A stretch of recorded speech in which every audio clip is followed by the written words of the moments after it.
सालों पहले मृणाल नाम का एक राज्य था जिसमें वायु नाम का राजा शासन करता था। राजा बहुत नेक दिल और उच्च विचारों वाला व्यक्ति था।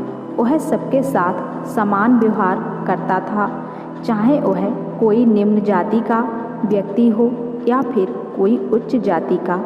हर छोटे बड़े त्योहारों में सोने के सिक्के दान किया करता था।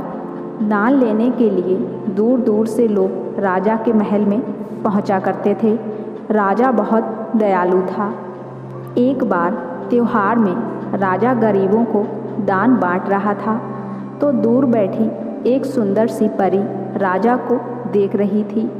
अंत में जब राजा ने दान बांट लिया तो उस परी ने एक बुढ़िया का वेश धारण कर लिया और राजा के पास दान लेने आई। लेकिन तब तक राजा का दान खत्म हो चुका था। राजा ने दान स्वरूप उस बुढ़िया को अपने हाथ में पहने सोने के कड़े उतार कर दे दिए। उस बुढ़िया ने राजा के सर पर हाथ रखकर उसे आशीर्वाद दिया, जिससे राजा अत्यंत खुश हुआ। एक दिन राजा अपने भवन के बगीचे में बैठा हुआ था। वह सोच रहा था, मेरे पास तो सब कुछ है, माता पिता, बेटी, मेरा ख्याल रखने वाली मेरी धर्मपत्नी, बस कमी है तो एक पुत्र की। एक पुत्र होता तो मैं अपने वंश को आगे बढ़ा पाता। पता नहीं भगवान ने मुझे इस खुशी से क्यों वंचित रखा है। वह अपनी सोच में डूबा हुआ था कि कहीं से उसकी गोद में एक सेब आकर गिरा। उसने इधर उधर देखा कि यहाँ मेरी गोद में सेब कहाँ से आया होगा, क्योंकि जिस बगीचे में वह बैठा हुआ था वहाँ तो दूर दूर तक कोई भी सेब का पेड़ नज़र नहीं आ रहा था। तो ये सेब यहाँ कहाँ से आया होगा। तभी राजा को बहुत दूर सारी परियां दिखीं। उसमें एक भूरी आँख वाली परी राजा के सामने आई और उसने राजा को बताया कि जिस बुढ़िया को राजा ने अपने सोने के कड़े दान दिए थे वो परी वही है। उस परी ने राजा से कहा, तुम एक साफ दिल इंसान हो और मुझे पता है कि तुम्हें पुत्र प्राप्ति की इच्छा है। यह सेब मैंने ही तुम्हें दिया है, इसे तुम अपनी पत्नी को खिलाना, जिससे 9 महीने बाद तुम्हें पुत्र रत्न की प्राप्ति होगी। लेकिन मेरी एक बात याद रखना, तुम्हारे भाग्य में पुत्र रत्न का सुख नहीं है, लेकिन तुम बहुत दान करते हो, सबकी सहायता के लिए आगे रहते हो, इसलिए मैं तुम्हें इस सुख से वंचित नहीं रखना चाहती हूँ। तुम्हारा पुत्र केवल 25 वर्षों तक ही जीवित रह पाएगा। राजा परी की बात सुनकर बहुत दुखी हो गया और बोला, ऐसे सुख का क्या फ़ायदा, मुझे पुत्र मिलेगा तो वो भी कुछ पलों के लिए। मैं अपना बुढ़ापा किसके सहारे काटूंगा। कृपया इसका कोई उपाय बताइए ताकि मेरा पुत्र जीवित रह सके। राजा ने बहुत उदास स्वर में परी से फिर से कहा, मुझे उपाय बताने का कष्ट करें।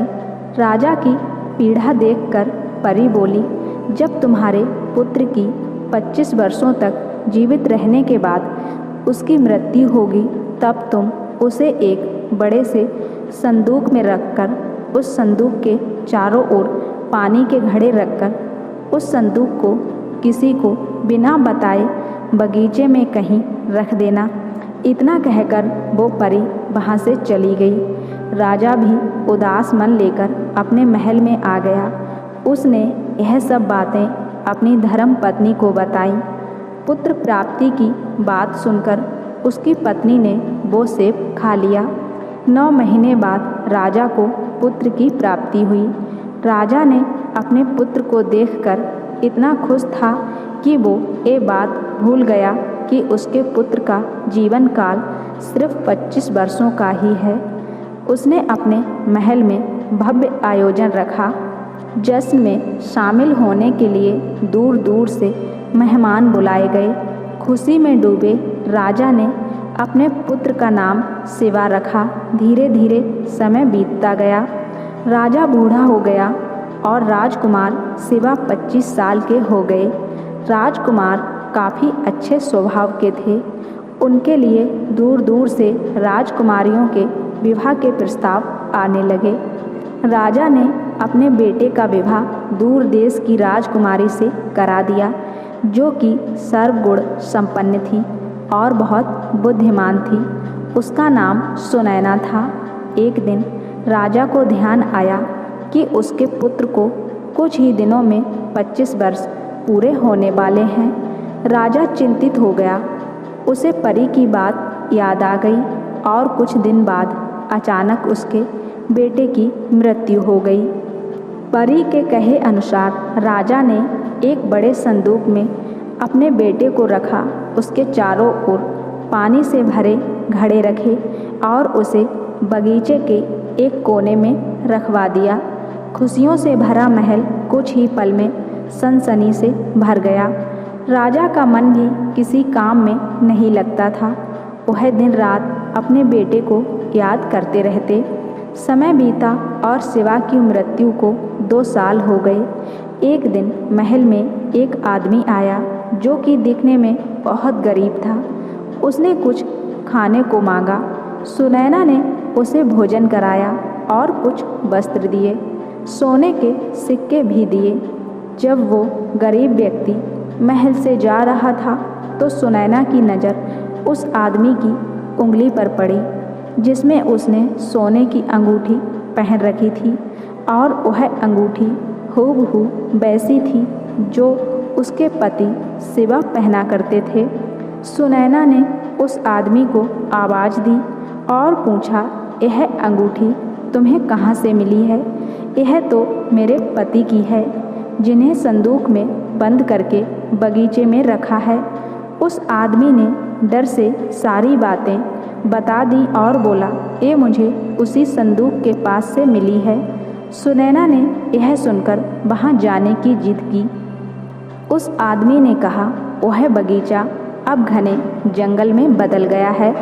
मैं वहाँ दोबारा नहीं जाना चाहता हूँ, लेकिन मैं आपको दूर तक ज़रूर छोड़ दूँगा। वह व्यक्ति सुनैना को वहाँ छोड़कर आ गया। सुनैना ने देखा कि उस संदूक के पास बहुत सारी परियां आई हुई हैं। वह परियां जब भी कोई मटका खोलती तो वह मटका उसके पति का रूप ले लेती हैं और उसके बाद वह परियां उसके पति को अपने साथ आसमान की ओर उड़ाकर ले जाती हैं। सुनैना ने देखा कि अब वहाँ कुछ ही मटके बचे हैं।